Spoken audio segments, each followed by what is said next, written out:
And now we're going to continue with our mass group. We have the choir, the orchestra, and the band all performing together. This is a piece that I wrote this past, I guess the summer before this summer. And it has to do with achieving world peace. I thought as my last little hoorah here, we'd try to go out in style with world peace.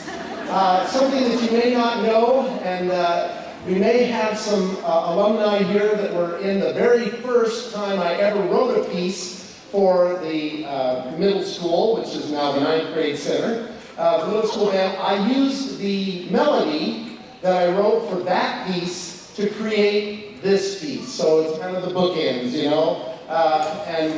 So the main melody that you hear did not have vocal with it. We didn't have orchestra. It was just a band fanfare. And I used the fanfare idea and wrote this song about world peace. I have to give a huge shout out to Miss Alexis Toes from Susan D. Anthony Middle School. Alexis, are you here tonight?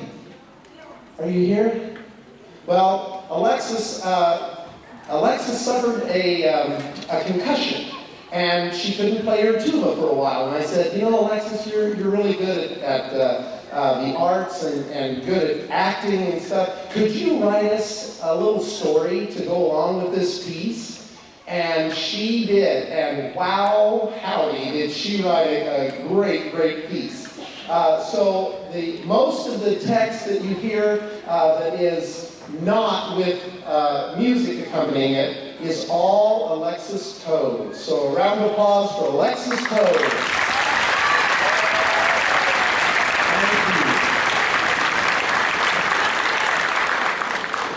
Shayna is our conductor down here. Mrs. Lander is from Susan D. Anthony Middle School, and Mr. Roger Taylor is accompanying. And we have the EMS choir, the EMS orchestra, and the EMS band performing for you now. This first selection is entitled The Wisdom of Youth.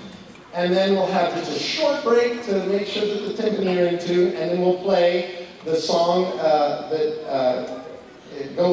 says it all. There's a fanfare now, and it's about we achieved world peace, so there's got to be a fanfare for it when we do.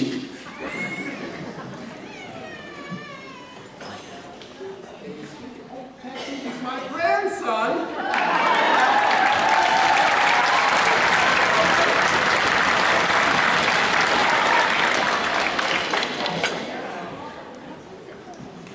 Get some baby oil. That baby's squeaking. That's a knee slapper, guys.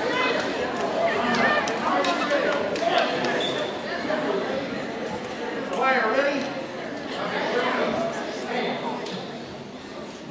The 10 youth from all walks of life. They brought with them their culture, beliefs, perspective, humor, curiosity, experiences, and above all, brilliant minds.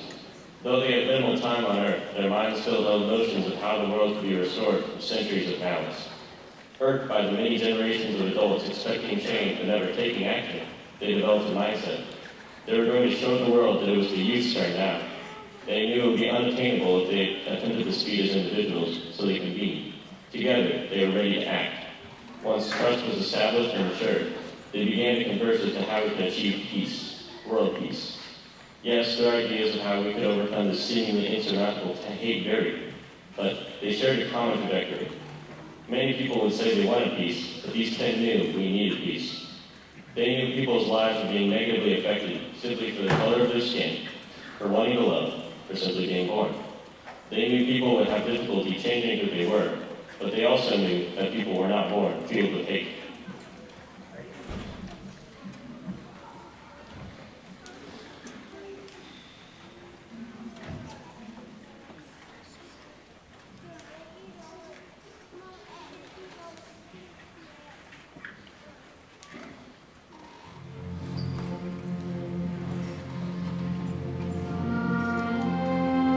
We've suffered, Lord, our good anger to see for far too long. False rhetoric that succumbs to the violence of perpetrators towards another.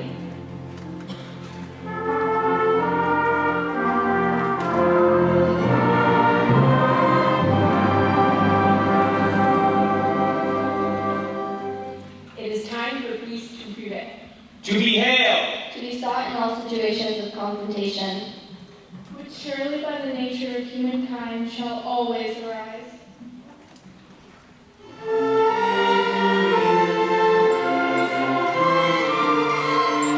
Peace must be that which comes to our minds first.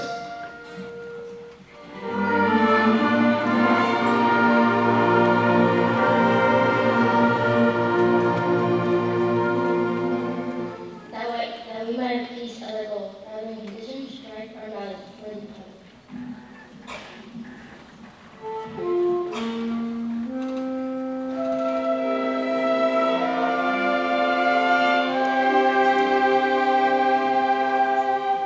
We cannot build ourselves up by putting or pushing someone else down. We must lift where we stand.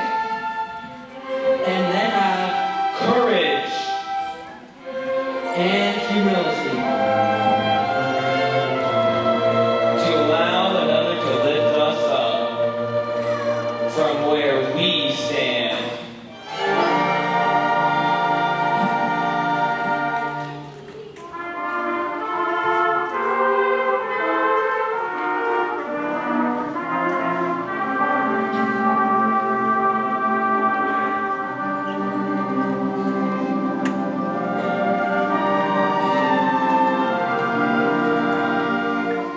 Working together, we will do this.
So the 10 went forth to accomplish something so ambitious it was deemed impossible by many. The 10 went in different directions, but they did not fear their party. With technology, they established periodic check-ins to learn of and support each other's progress. They would reunite in person when this tedious yet needed task was complete. They all rallied groups to help with the tasks associated with the journey of peace. The first went to ensure responsible officials were elected. The second went to Congress and prevented bills from being passed that discriminated against love. Third held rallies to assert racial justice. The fourth went and devised an equal distribution system for food. The fifth went to aid international relations and curb terrorism.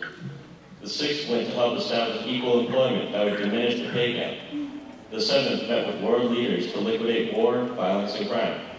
The eighth continues working with organizations across the globe to solve the global warming, pollution, and extinction crises. The ninth went to find a solution to poverty and ensure every child is given equal opportunity education. And the 10th is working to resolve the issues within our healthcare system. The overall solution was, in theory, simple. We need love. To love ourselves and one another, it would take them time. But they had aptitude, creativity, resilience, and, most saliently, a shared yearning for change.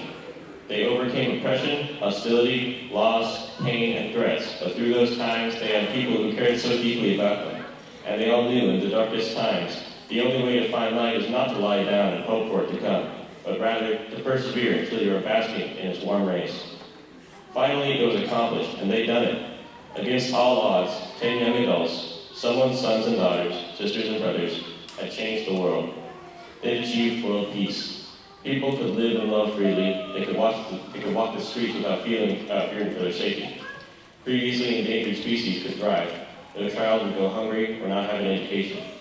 Everyone was finally able to get a job and be fairly paid for the work they do. And most importantly, parents will no longer lose their child in a war or an act of violence. Above all, love united us. So, as world peace has been achieved, our fanfare celebration heralds through the land.